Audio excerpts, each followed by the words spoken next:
Hello दोस्तों, आज मैं आपको एक ऐसा फंक्शन बताने जा रही हूँ जो अपने आप में बहुत ही पावरफुल फंक्शन है, जो एक्सेल के बड़े से बड़े फंक्शन को बहुत ही शॉर्ट फंक्शन कर देता है। ये एक ऐसा फंक्शन है जो यूज़ होता है वहाँ पर जहाँ पर एक ही फंक्शन के अंदर कोई एक ऐसा फंक्शन होता है जो बार बार रिपीट होता है, वहाँ पर ये फंक्शन यूज़ होता है। वो फंक्शन कौन सा है? वो फंक्शन है late function.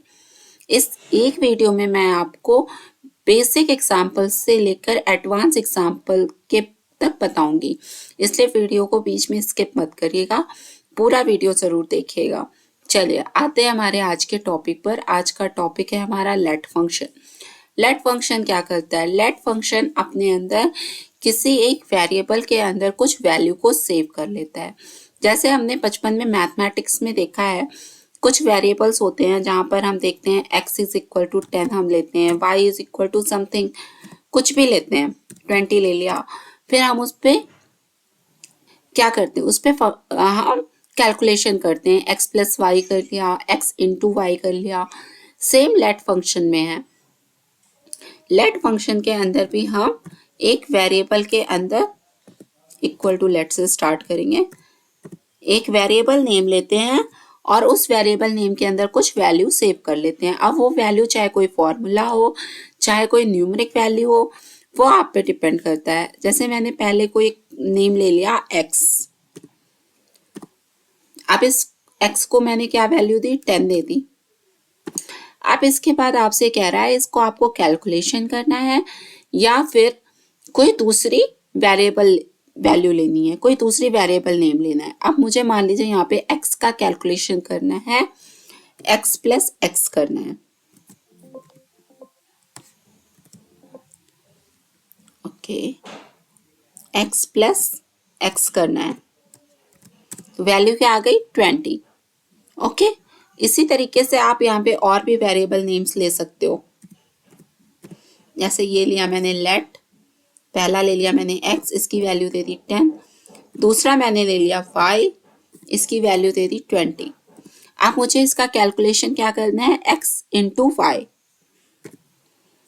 X into Y.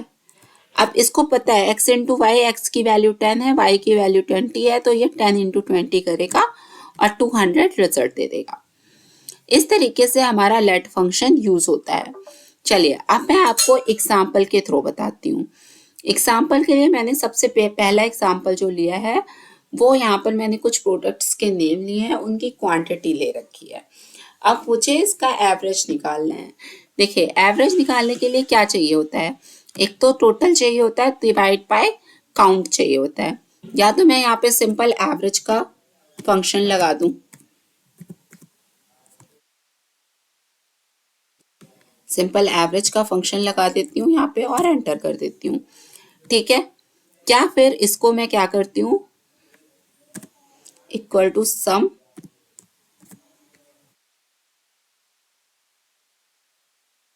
Divide by count. Actually में फंक्शन तो यही कर रहा है, एवरेज वाला भी फंक्शन अंदर से यही कर रहा है। मैं आपको इसको लेट फंक्शन के थ्रू करके दिखाती हूँ। लेट फंक्शन में क्या करेंगे हम? एक वेरिएबल नेम देंगे टोटल, उसके अंदर वैल्यू सेव करेंगे। वैल्यू क्या होगी टोटल की? सम। ठीक है, इस टोटल की वेरिएबल टोटल जो वेरिएबल नेम दिया है उसकी वैल्यू मैंने इसका सम सेव कर दिया। ठीक है, दूसरा वेरिएबल नेम दूंगी मैं काउंट। अब उसकी वैल्यू क्या होगी? उसकी वैल्यू होगी, इसको काउंट कर लेगा ये। मुझे फंक्शन क्या कराना है? कैलकुलेशन क्या कराना है? अब मैं वेरिएबल नेम से इसका कैलकुलेशन कराऊंगी। वेरिएबल नेम हो गया total divide by count, enter.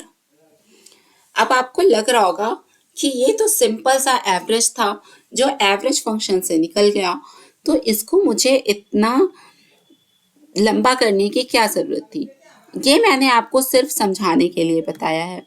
ये एक बेसिक एग्जांपल लिया है आपको समझाने के लिए। अगर आपको लेट का बेसिक समझ में आ गया तो एडवांस एग्जांपल समझने में आपको बिल्कुल भी टाइम नहीं लगेगा। किसी भी चीज़ का अगर हमें बेसिक समझ में आ जाता है तो एडवांस हमें बहुत ही ईजी समझ में आता है। इसीलिए मैंने आपको ये बेसिक पार्ट समझाया है। चलिए अब आते हैं हम अपने एक थोड़े एडवांस एग्जाम्पल पर। सेकेंड एग्जाम्पल में मैंने क्या लिया है, सेकेंड एग्जाम्पल में मैंने एम्प्लॉय आईडीज लिए है और उन एम्प्लॉय आईडीज की मैंने अलग अलग मंथ का सेल ले रखा है। अब मैंने ऊपर क्या लिया है, अगर टोटल सेल 20,000 से अबव है तो टैक्स कितना जाएगा 10%, नहीं तो टैक्स कितना होगा 5%। चलिए अभी मैं इसको कैसे लगाऊंगी, पहले मैं आपको सिंपल तरीके से इफ फंक्शन से लगा के दिखाती हूँ। इफ टोटल निकालना पड़ेगा इसका, सम इज ग्रेटर देन कितना 20,000, देन क्या कितना टैक्स चाहिए उसका टोटल 10%। फिर से मुझे सम करना पड़ेगा इंटू 10%, अदरवाइज जितने और बचते हैं उसका 5%। यहाँ पे भी सम करना पड़ेगा इंटू 5%। ठीक है, अब आप देखो मुझे एक ही इफ फंक्शन में इस सम फंक्शन को 3 बार यूज करना पड़ा। अगर मैं इस सम फंक्शन को किसी वेरिएबल नेम के अंदर सेव कर देती हूँ तो मुझे बार बार ये सम फंक्शन नहीं लगाना पड़ेगा, मुझे सिर्फ अपने वेरिएबल का नाम लिखना पड़ेगा। अब आपको लग रहा होगा कि हाँ ऐसी जगह पर लेट फंक्शन यूजफुल हो सकता है। जी हाँ, जैसे जैसे हम एडवांस की तरफ बढ़ते हैं हमें इम्पोर्टेंस पता चलने लगती है अपने फंक्शन की। चलिए अब पहले तो मैं इसको यहाँ से ड्रैग कर देती हूँ। अब मैं इसी फंक्शन को लेट फंक्शन के थ्रू लगाती हूँ। लेट फंक्शन वेरिएबल नेम यहाँ पर टोटल दे देती हूँ। अब इस टोटल के अंदर मुझे क्या वैल्यू सेव करनी है, मुझे इस सबका सम सेव करना है। ठीक है, फिर मुझे यहाँ पे इफ फंक्शन लगाना है। चलिए यहाँ पर एक बात और याद रखिए, लेट फंक्शन आप जो यूज कर रहे हो उसके अंदर आप जो वेरिएबल ले रहे हो वो वेरिएबल सिर्फ उसी फंक्शन के अंदर यूज होगा। अगर आप सोचो कि आपने यहाँ पर टोटल दे दिया इस वेरिएबल का नाम और आप कहीं और फंक्शन लगा रहे हो और आप चाहते हो जो इसके अंदर वैल्यू सेव की है इस टोटल की इस वेरिएबल नेम से कहीं और यूज कर लो, तो ऐसा नहीं होता। ये लेट फंक्शन एक उसी फंक्शन के अंदर यूज होगा। इस लेट फंक्शन के अंदर जो आपने वेरिएबल का नाम दिया है वो उसी फंक्शन के अंदर यूज होगा। चलिए अभी मैं यहाँ पे इफ फंक्शन लगाती हूँ और यहाँ पर वेरिएबल नेम यूज करती हूँ total is greater than 20,000, then 10% चाहिए tax into 10%, otherwise total into 5%। Bracket close करो और इसको यहाँ से एंटर करो। अभी एरर आ रहा है क्यों, क्योंकि मैंने इफ फंक्शन का ब्रैकेट क्लोज किया और लेट फंक्शन का नहीं किया था। एक्सेल अपने आप एरर, कुछ एरर्स ऐसी होती है जो इसको एक्सेल अपने आप ही सॉल्व कर लेता है, उसने ब्रैकेट क्लोज कर दिया। ठीक है, अब आपको यहाँ से लेट फंक्शन का थोड़ा बहुत इंपॉर्टेंस समझ में आ रहा होगा कि मैंने यहाँ पर एक वेरिएबल नाम दे दिया टोटल और जब मैंने इफ फंक्शन लगाया तो इफ फंक्शन के अंदर मैंने उसी वेरिएबल नेम को बार बार यूज किया है। ठीक है, अब यहाँ से इसको हम करेंगे ड्रैग। ठीक है, ये लेट फंक्शन इस तरीके से आपको यूज कर सकते हो। चलो ये हो गया एक दूसरा एग्जाम्पल। अब मैं आपको एक तीसरा एग्जाम्पल बताती हूँ। जितनी ज्यादा प्रैक्टिस रहती है उतना ही ज्यादा हम उस चीज में परफेक्ट होते जाते हैं। चलिए अभी तीसरे एग्जाम्पल में मैंने क्या लिया है, एक मार्कशीट लिया है।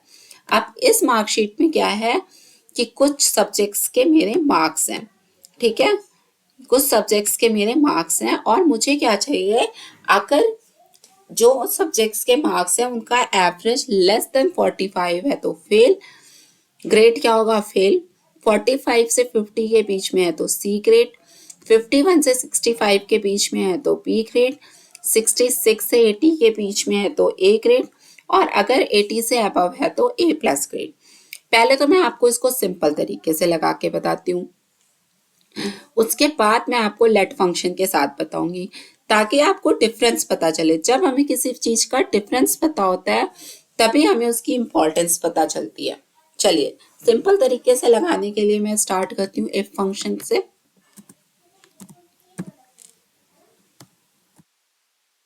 एवरेज लेंगे, एवरेज, किसका एवरेज चाहिए?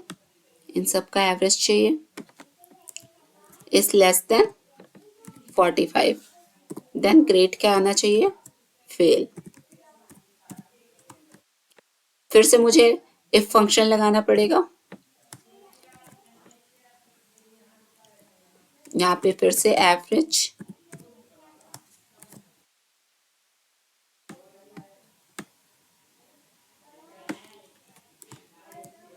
Is less than 50, then C grade. फिर से हमें इफ फंक्शन लगाना पड़ेगा, एवरेज, इसका एवरेज निकालेंगे, is less than 65, then B grade. फिर से हमें इफ फंक्शन लगाना पड़ेगा, इफ एवरेज, ये हो गया इसका एवरेज, इज लेस देन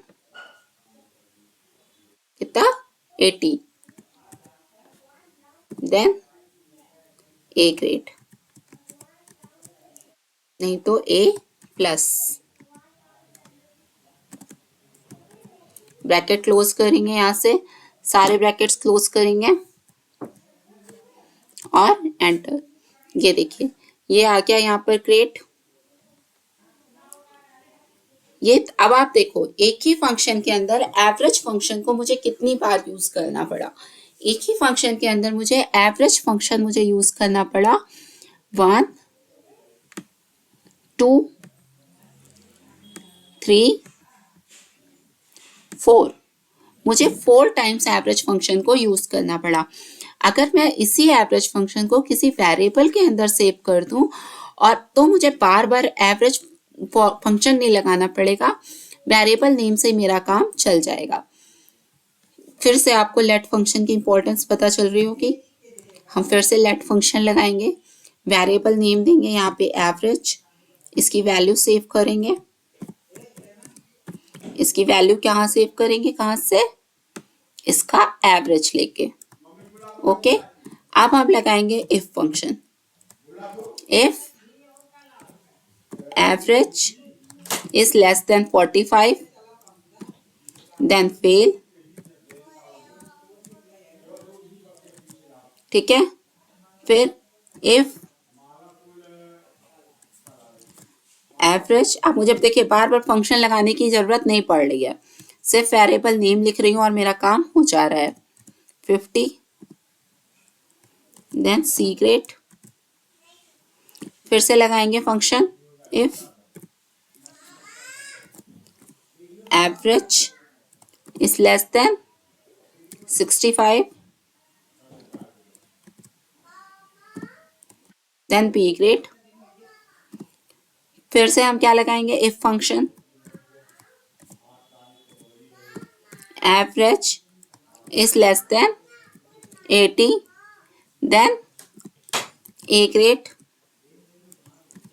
नहीं तो ए प्लस। इसको जो भी हम ऐसी चीजें देखते हैं उसको डबल इन्वर्टेड कॉमा में लिखते हैं, जो ये वर्ड्स यूज करते हैं। फिर ब्रैकेट सारी क्लोज, एंटर। देखो लेट फंक्शन के साथ मैंने एक बार एवरेज फंक्शन लगाया और उसको एक वेरिएबल नाम से सेव कर दिया। उसके बाद मुझे हर जगह फंक्शन लगाने की ज़रूरत नहीं पड़ी। मुझे सिर्फ एवरेज जो वेरिएबल नाम दे रखा है वो लिखना पड़ा। देखा आपने, इस तरीके से हमारा फंक्शन ईजी हो गया। अब इसको मैं यहाँ से डबल क्लिक करके ट्रैक कर देती हूँ। इस तरीके से आप एवरेज फंक्शन नहीं, सॉरी, लेट फंक्शन यूज कर सकते हो कहीं पर भी जहां आपका एक्सेल में फंक्शन पढ़ा हो रहा है, या आप एक ही फंक्शन के अंदर एक दूसरे फंक्शन को बार बार रिपीट करके यूज कर रहे हो, वहां पर आप लेट फंक्शन यूज कर सकते हो। अगर आपको मेरा ये वीडियो पसंद आया हो तो लाइक करो, शेयर करो, और अगर ऐसे ही वीडियोस आपको आगे भी देखने हैं तो चैनल को सब्सक्राइब जरूर करो। Thank you.